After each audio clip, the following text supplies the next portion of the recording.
Philip is off to his parents to go grab the foam that's going to be for our new hatch, and my job is to tape up all of this plastic so that it's ready to go when he gets here.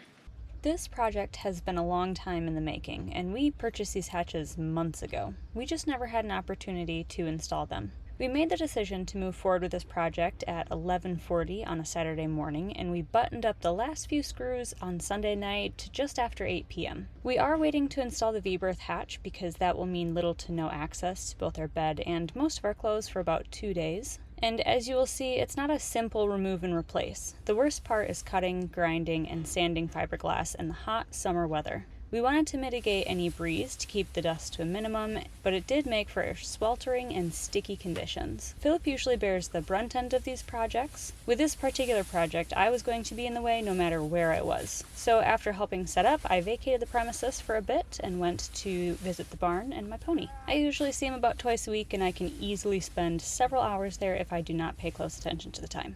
Alright, so there's down on the floor kinda sorta, and then going up.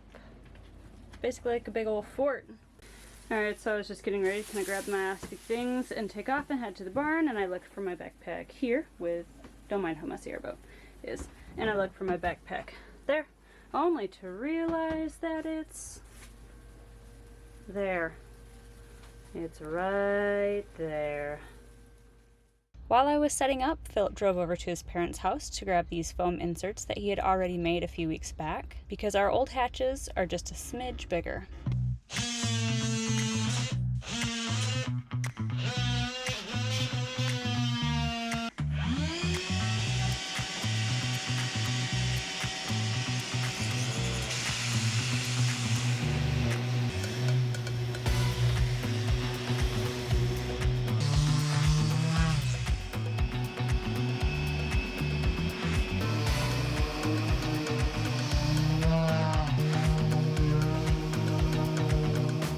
Alright, so I just cut the top lip off. I don't know if you can even see that in here. So there was like another inch that stuck up. I cut that off so that when this goes in, it'll be flush, hopefully.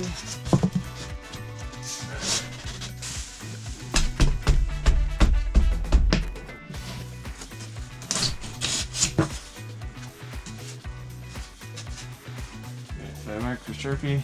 I'm just gonna trim up the edges a little bit.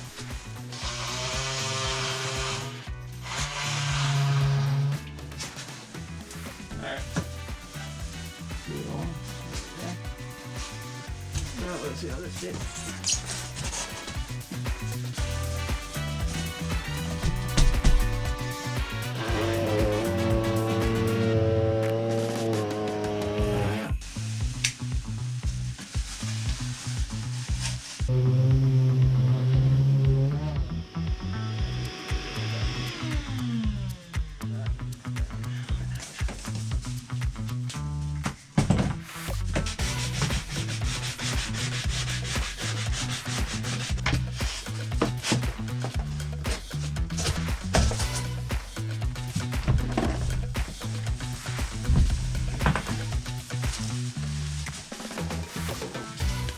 Alright, so I have the new foam insert in, and then I've just found the longest screws I had and I screwed it in to keep it height-wise in place. And I'm going to take the sander, and it's going to be a mess because foam sucks to sand, but I'm going to sand the foam to get the contour right on the bottom. You can hold it in place, and then I'm almost ready to glue it in. So once I sand it, I'll round this edge over so the glass rolls nice, but yeah, I'll be about ready to put the heavy glass. We'll start cutting and laying the glass in, which is really exciting. A lot of prep work that got us to this point.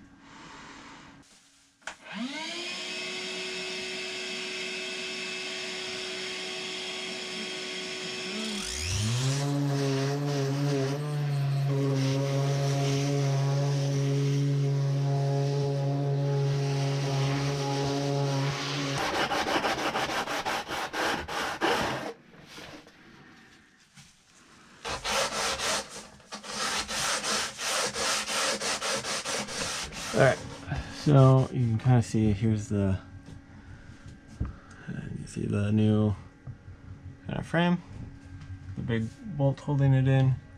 It's all back, these two that stick out of the frame, and then it'll allow me to like measure and cut all the glass for this. But I am, you can see how dirty I am, but I am just covered in foam and fiberglass. So I'm gonna go take a shower. Alright, so we're gonna glass in the foam frame that we're putting in. So right now I'm mixing up epoxy. I'm gonna make it thicken epoxy. And I'm using fast hardener, and it's warm today. It's 85 on the boat, so I have about 6 minutes to get all this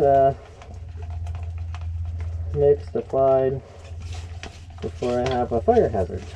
So I'm trying to get for a fairly thick mixture. It doesn't run and leak everywhere on me. I'm working overhead.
I just finished putting epoxy on this, and peel ply.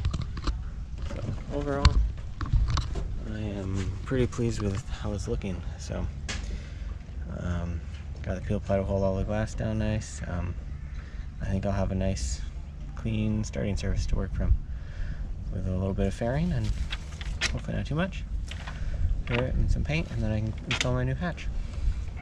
The following morning, we needed to make sure that any holes drilled did not, under any circumstances, allow water into the foam or the deck coring. So we pre-drilled the holes a few sizes too big and then filled them with additional thickened epoxy. Once that epoxy had cured, it was time to apply and sand a few layers of fairing compound. Then, running out of daylight and knowing that our paint had a lengthy curing time, we decided to slap a coat on and call it good enough. Just like that, we were in the home stretch.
time to switch cameras.